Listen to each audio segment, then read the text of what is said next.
Assalamualaikum warahmatullahi wabarakatuh. Salam sejahtera, salam sehat untuk kita semua. Apa kabar teman-teman? Baik-baik saja, itu harapan saya untuk seluruh teman-teman bersama keluarga, dimanapun teman-teman berada. Rafael Struijk akhirnya akan bergabung dengan timnas U22 kita yang dipersiapkan untuk tampil di Asian Cup yang nanti mulai pada tanggal 8 Desember itu di grup A. Sementara Indonesia akan main pada tanggal 9 Desember melawan Myanmar. Kepastian itu memang sudah diprediksi, namun lebih cepat, ya.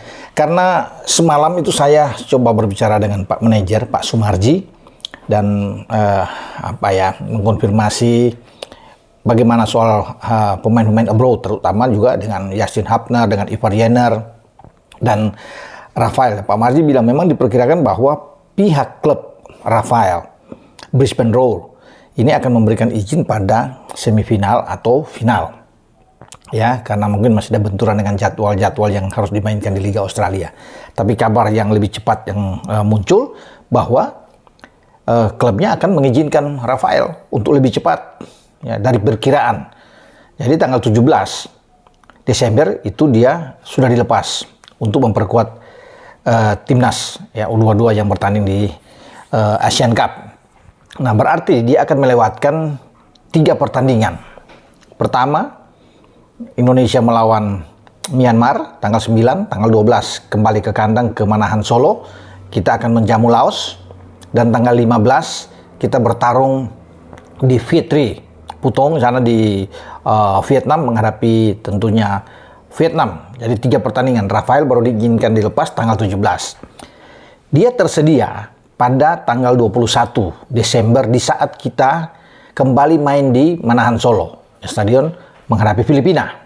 Itu baru dia bisa bermain. Tapi tidak mengapa, daripada kita harus bisa menunggu nanti dia akan tampil di babak semifinal atau final, lebih baik lebih cepat sehingga dia bisa cepat untuk beradaptasi, ya, dengan rekan-rekannya. Tapi Rafael ini kan sudah bermain di senior memang, tapi dengan pemain-pemain muda lainnya mungkin belum bisa menyatu, walaupun ada beberapa pemain senior yang dipanggil, ya, diantaranya ada Asnawi Magualam, ada Pratama Arhan juga di dalam, yang sudah terbiasa dengan Rafael ketika dipanggil juga oleh STY bermain di timnas senior. Ada juga Hoki Caraka, ada Muhammad Ferrari di dalam, ya, Arkan Fikri juga yang sudah pernah bersama-sama, ya.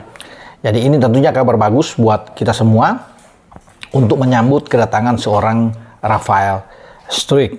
Jadi itu yang saya berbincangkan memastikan dengan Pak Marji, dan Pak Marji bilang oke, Bung, memang dia akan bergabung, dan ini, ya, alhamdulillah bahwa dia lebih cepat untuk bisa datang, dan STY senang tentunya dengan kabar itu dan menyambut kedatangan Rafael, ya. Tapi di tengah kabar bagus ini ada kabar yang tidak mengembirakan, ya, sebenarnya, dan juga saya sudah bicara dengan Pak Marji. Karena 2 punggawa lainnya yang diharapkan untuk tampil, yang memperkuat timnas kita, Garuda Muda ini bertanding di Asian Cup, Ivar Jenner, ya, dan juga dengan Justin Hubner, ini tidak bisa bergabung. Ya, jadi artinya mereka batal untuk bisa memperkuat. Memang Pak Marji bilang memang peluangnya sangat tipis, ya, untuk tersedia. Jadi kalau bicara dengan kata-kata sangat tipis sudah berat, dan saya meyakinkan ini. Saya bilang, Pak, memang sudah nggak bisa lagi untuk ada upaya-upaya untuk terus dilakukan, ya, tetapi tidak ada kabar, dan STY juga sudah nampak angkat bendera putih menyerah dengan menunggu mereka datang, dan ya itu wewenang dari pihak klub lah, karena mungkin ini kan tidak masuk di dalam kalender FIFA, ya, sehingga klub tidak punya kewajiban juga untuk bisa mengizinkan mereka, walaupun ini menjadi harapan bagi STY, tentunya bagi Pak Sumarji, bagi PSSI untuk mereka datang, karena surat kan sudah dikirim, ya. Tapi harus bisa menerima dengan keadaan yang ada bahwa Ivar dan juga dengan Justin Hubner tidak ada. Sayang memang, kalau Ivar ada, lini tengah kita akan jauh lebih bagus. Dia bisa mengontrol di sini, juga berpasangan dengan Arkan Fikri kan agak bagus, walaupun kita masih punya gelandang-gelandang yang lain seperti Sanadin Faris, ya, Raihan Hanan juga, Anand Ryan, yang semua ini pemain-pemain yang oke. Tapi kehadiran Ivar ini sangat ditunggu memang. Tapi ya, apa boleh buat, ya, bahwa kita tanpa Ivar. Ya, demikian juga dengan Justin Hubner. dia diharapkan untuk mengisi pos di belakang. Karena ini akan jauh lebih kuat ketika Justin Hubner itu ada. Ya, kita tahu kita masih ada Ferrari memang di belakang. Kakang Rudianto, Robbie Darwish, ya, Kadek Arel yang juga bisa diandalkan. Ya, tapi dengan ketidakhadiran Justin ini agak mengurangi kekuatan. Kalau ada dia kan, dia akan berpasangan dengan Kadek atau dengan bertiga dengan Ferrari. Ketika STY mengembangkan pola 3-4-3 kan akan oke. Karena opsi-opsi itu banyak.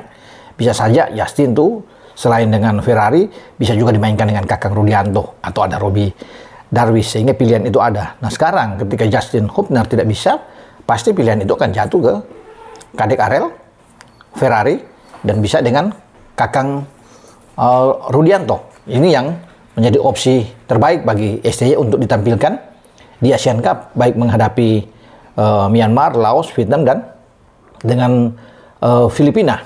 Jadi itu yang disayangkan memang, harapan-harapan itu. Sekarang harus bisa dijalani oleh semua pemain tanpa Ivaran, tanpa Justin Hubner. Nah, kemudian satu lagi, kabar terakhir bahwa Asnawi Mangku Alam itu ditunjuk sebagai kapten kesebelasan nantinya, karena dia adalah pemain yang paling senior tentunya yang dipanggil oleh STY. Ini pemain dari Port FC yang bermain di Liga Thailand. Dia akan berangkat juga, tapi dia tidak ikut dalam TC ya di Bali yang sudah berlangsung selama 1 minggu dan sudah berakhir. Karena hari ini kembali ke Jakarta, besok kita akan berangkat ya tanggal 5 itu akan berangkat ke Myanmar. Dan Asnawi menurut Pak Sumarji itu akan ikut bersama dengan dia. Jadi Pak Sumarji itu tidak ikut dengan rombongan, malah harus menunggu kedatangan dari Asnawi. Jadi Asnawi akan tiba tanggal 5 dan tanggal 6 baru Pak Marji itu mengawal. Jadi itu ya Bung Ropan, saya akan kawal ya Asnawi untuk sama-sama tanggal 6 bisa berangkat sebelum tampil pada tanggal 9. Karena mungkin Asnawi dalam kesibukan dia ya bermain dengan Port, sehingga ini harus ditunggu. Jadi tidak mengapa walaupun dia tidak ikut dalam TC selama sepekan, tapi dia akan cepat untuk bisa bergabung dengan rekan-rekan dan diharapkan dia menjadi pemimpin lah di timnas U22 ini, sehingga kita bisa mengharapkan yang terbaik tentunya bagi penampilan tim Indonesia ya. Jadi itu saya kira teman-teman ya, semoga timnas kita akan bisa mendapatkan hasil bagus untuk mengawali laga awal melawan Myanmar.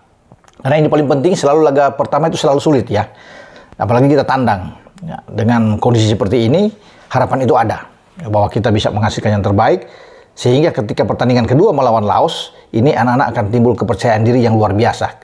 Di saat kita mendapatkan hasil yang positif di Myanmar dengan katakan 3 poin di sana, kita bisa mendapatkan hasil yang lebih baik juga untuk bisa mengalahkan Laos ya, sebelum dalam pertandingan yang sulit, yang agak berat ketika kita tandang ke Vietnam untuk menghadapi tim setempat yang tampil dengan kekuatan penuh dan berambisi untuk mengalahkan Indonesia. Dan kalau kita sudah mendapatkan 2 kemenangan awal, saya pikir anak-anak akan bertarung habis-habisan menghadapi Vietnam sebelum terakhir di fase grup B kita bertemu dengan Filipina. Jadi sampai di sini dengan saya untuk berbicara persiapan timnas kita yang sudah selesai. Kemarin sudah menyelesaikan pertandingan dengan Bali United dalam pertandingan uji coba ya. Untuk tidak ada mengalami masalah-masalah yang ribet dengan cedera pemain, kita bisa memang mendapatkan hasil positif dengan menang. Tapi yang pasti bagi STY dia harus bisa menemukan komposisi pemain terbaik ya untuk bisa ditampilkan lawan Myanmar di laga awal Asian Cup. Dengan saya Bung Ropan, ciao.